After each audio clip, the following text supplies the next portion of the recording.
Bonjour et merci de votre fidélité à la web télévision. Mazlek Info. Les titres du journal.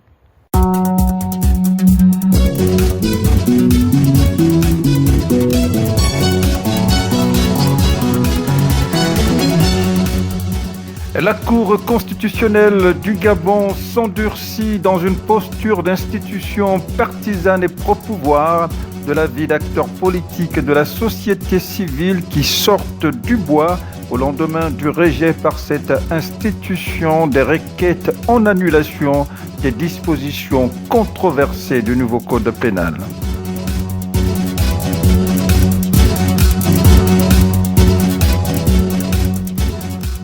Carton rouge à l'encontre du gouvernement pour faute lourde infligée par le président du parti d'opposition Les Démocrates, Ginzouba Dama, perplexe face au maintien en confinement des lieux de culte.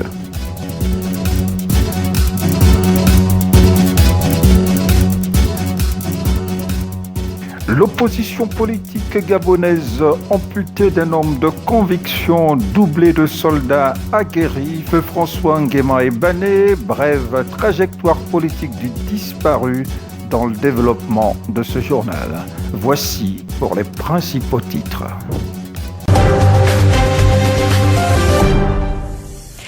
Trésor de colère contre la Cour constitutionnelle au lendemain de sa décision de rejeter les requêtes en annulation des dispositions controversées du nouveau code pénal. Acteurs politiques et sociétés civiles marquent leur déception. Reportage. C'est une décision inique, scellée du sceau de déni des aspirations populaires, s'accordent société civile et classe politique de l'opposition auprès desquels la Cour constitutionnelle s'enlise dans la triste réputation de tour de piste, c'est-à-dire institution partisane qui penche toujours en faveur du camp au pouvoir en relayant en perte et profit les préoccupations de la majorité sociologique. La promulgation illico presto par le chef de l'État de ce texte de loi a favorisé le rejet des requêtes en annulation introduites auprès de la Cour constitutionnelle, selon Paul-Marie Ngunju, secrétaire exécutif adjoint de l'Union nationale. Désolation également du côté de la société civile où la Cour constitutionnelle est à nouveau mise à l'index pour déni. Geoffroy Fumbula Libeka, président de l'ONG EduCAF. Ce qu'il faut dire, c'est que le contraire nous aurait surpris. On s'y attendait, mais comme il faut toujours avoir la raison de son côté, je pense que c'est ce qui a motivé les différents requérants à introduire justement ces requêtes, sans pour autant s'attendre à autre chose. On ne peut pas s'attendre à autre chose. Venant de la Cour, les décisions de la Cour ont toujours été alignées à celles du gouvernement. Que les décisions du gouvernement soient bonnes ou non, celles de la Cour suivent. J'en veux pour preuve même, lorsque la Cour a rejeté les décisions du gouvernement portant sur la fermeture de certaines agences, on s'est rendu compte que malgré la décision de la Cour constitutionnelle, le gouvernement a bel et bien acté et confirmé la fermeture de ces agences. On comprend aisément que la Cour constitutionnelle au Gabon ne sert pas à grand chose. C'est une caisse de résonance, nous n'en sommes pas surpris. Mais nous continuerons à la saisir pour avoir de notre côté tous les arguments juridiques pour démontrer aux yeux de l'histoire combien de fois cette Cour a toujours été impartiale sur des questions qui portent sur le quotidien des Gabonais. Malgré cette caution apolémique, le rejet cinglant reste acté dans la conscience collective. Le gouvernement, initiateur de ce projet de loi de la controverse, se voit infliger un carton rouge pour faute lourde par le parti d'opposition, les démocrates. Marc Ulrich, Malekou Mamalekou. Le maintien clos des lieux de culte en ces temps d'éclaircie dans la riposte au coronavirus n'est également pas digéré par le président du parti d'opposition Les Démocrates, Ginzouba Dama, qui indique une faute lourde à l'actif de l'exécutif Ginzouba Dama, qui d'autre part est en déphasage avec les dispositions du nouveau code pénal qui sanctionne d'amende et d'emprisonnement les ministres du culte mis en cause pour prêche en dissidence avec le discours politique. Déjà, la décision de fermeture ad vitam aeternam des églises est, de mon point de vue, une faute lourde parce que c'est les prêtres, les pasteurs, ils ont une mission. Ils ont une mission temporelle et une mission spirituelle. On ne peut pas les empêcher d'exercer leur ministère. Et quand on leur dit qu'ils ne doivent pas critiquer les décisions des autorités, alors finalement, ils vivent dans quel monde? On veut les faire vivre dans une bulle. Donc tout cela est contraire à l'esprit même de notre constitution qui dit que les Gabonais sont libres.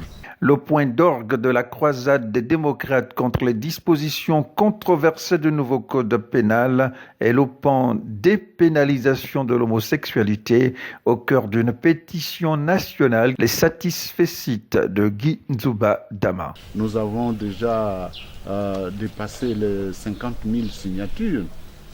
Ceci nous agrée énormément et je remercie nos compatriotes qui font le déplacement, soit pour venir au siège du parti, soit alors rencontrer les jeunes qui circulent à travers la ville pour venir apposer leur signature. Si l'objectif que nous nous fixons est atteint, ce sera pour demander au président de la République et au gouvernement de revenir sur la loi querellée. Une victoire d'étape dont le record de signatures collectées ont été pulvérisé par les équipes déployées pour recueillir l'adhésion des Gabonais à cette pétition nationale contre la dépénalisation de l'homosexualité. Restez avec nous, Marc Ulrich Malekou Mamalekou, pour tracer la trajectoire politique de feu François Nguema Ebane, ancien secrétaire général du Congrès pour la démocratie et la justice, CDJ, qui vient d'être rappelé à Dieu. Les Vertes et les pas mûrs ont duré dans l'infatigable marche vers la conquête du pouvoir et l'alternance politique au Gabon en vue de tourner la page de l'ère Bongo PDG, vieux de plus de 60 ans, n'ont visiblement pas été suffisants pour contraindre ce lutteur infatigable et amoureux du Gabon à marchander ses convictions sur l'autel de l'opportunisme et de l'argent roi. Discret, amoureux du travail bien fait, feu François Nguema Ebane, secrétaire général adjoint du Congrès pour la démocratie et la justice CDJ de 1994 jusqu'à sa mort il y a seulement quelques jours, a notamment fait ses classes d'abord au sein de l'APSG de feu Moukani Mouetsa avant de poursuivre ses faits d'armes au sein de l'écurie Parti socialiste gabonais PSG sous la direction de feu général Mengo Matom, puis de rejoindre le Forum africain pour la reconstruction phare de feu Léon Mbouyembi.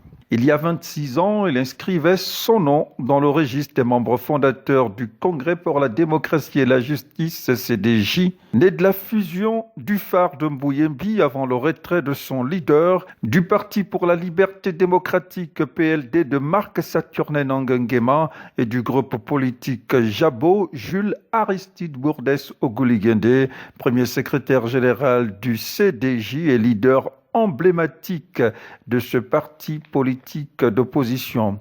Dans l'intervalle de la désignation du successeur d'Oguligende à la tête du CDJ, après son décès le 26 mars 2018, François Nguema Ebane fait partie du collège des 3 personnalités appelées à co-gérer la période de transition. Il œuvre notamment jusqu'à sa mort aux côtés d'Henri Camille Ingenza et de Jacques-Albert Yangari, avec pour feuille de route la réorganisation du directoire du parti, passé les 2 ans consacrés à la période de deuil de Jules Aristide Bourdès Oguligende, 2 ans sur lesquels les rideaux sont officiellement tombés le 26 mars 2020.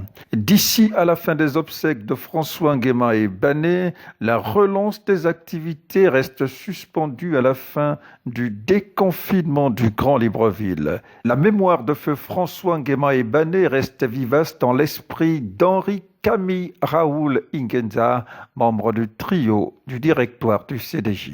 Adieu, François Nguema Ebane. Fausse alerte sur la convocation à la Direction générale de la contre-ingérence et de la sécurité militaire B2 de l'ancien Premier ministre Julien Kogobé Kalé pour affaires le concernant. La vraie fausse convocation a enflammé les réseaux sociaux ces derniers jours, tout en alimentant les présomptions de détournement de fonds publics, qui pourraient mettre Nkogbe Kale en conflit avec la justice. L'hypothèse n'est pas à être totalement écartée de l'avis du président des Jeunes Insoumis du Gabon, Thierry Essam. Eh bien, Julien Nkogbe Kale, en sa qualité de Premier ministre, chef du gouvernement, à la prison centrale de Libreville, c'est peut-être pas exclu. Peut-être pas exclu pour la simple raison que Julien Nkogbe Kale a quand même été Premier ministre pendant plus d'un an, disons, je crois 17 mois. Donc en 17 mois, il a été gestionnaire justement des deniers publics et par conséquent, dès lors qu'il est en train de partir, il va falloir faire le bilan de son action sur le plan économique, son bilan financier. Maintenant, s'il est avéré que lors de cet audit sur son bilan financier, qu'il y ait des détournements de fonds publics ou bien également de la concussion ou la corruption, ben, ce n'est pas exclu qu'il puisse être également interpellé. Pourquoi? Pour la simple raison que le chef de l'État, lors de son allocution, il disait ceci, que la main de la justice ne doit pas trembler. Et la nouvelle organisation judiciaire actuelle fait en sorte qu'on a pu mettre en place une cour de répression des criminels financiers. Donc il y a une cour d'exception qui se charge justement de juger le ministre en fonction ou bien en perte de fonction sur la probabilité qu'ils aient siphonné, comme vous avez dit, les deniers publics. Si les faits sont avérés, il n'y a pas de raison. Julien Nkogbe Kale, c'est un citoyen comme tous les autres Gabonais et la force doit rester à la loi. La non prise en compte par le ministère en charge de l'éducation nationale de concours internes d'entrée tant à l'école normale supérieure ENES qu'au sein de l'école normale des instituteurs pousse la Fédération des syndicats des enseignants de l'éducation nationale FESENA à sortir du bois, en exhortant les enseignants à un sursaut contre une provocation de trop par le boycott du baccalauréat de cette année, si l'État venait à persister dans ses positions. Extrait de la déclaration du président de la Fédération des syndicats de l'éducation nationale, FESENA, Alain Mangouadi. Nos situations administratives sont bloquées, nos rappels ne sont plus payés, nos concours sont supprimés, nos conditions de travail se dégradent chaque jour que Dieu fait et nos vacations ne sont toujours pas payées. Je vous invite à opposer une réponse appropriée à l'attitude esclavagiste de l'administration. L'organisation du baccalauréat de cette année nécessitera un grand nombre d'enseignants. Plusieurs d'entre vous allaient être sollicités pour la surveillance, la correction et autres jurys. Je vous invite à poursuivre le boycott lancé par notre grande organisation, la CONACICEL, à récupérer vos convocations et à réfléchir sur la possibilité de faire échec à ce baccalauréat si nos préoccupations ne sont pas prises en compte.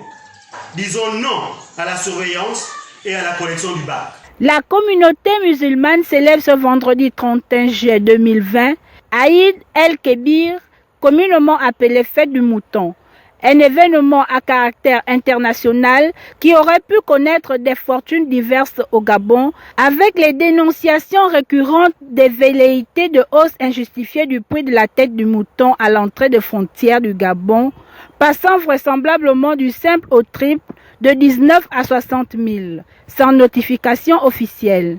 Les alertes lancées par les producteurs et éleveurs ont permis de rapidement ramener les choses à l'ordre et à tordre le bras au phénomène de rareté de bœufs sur le marché gabonais, alors que la fête avançait à pas de géant. Bonne fête à tous les musulmans du Gabon.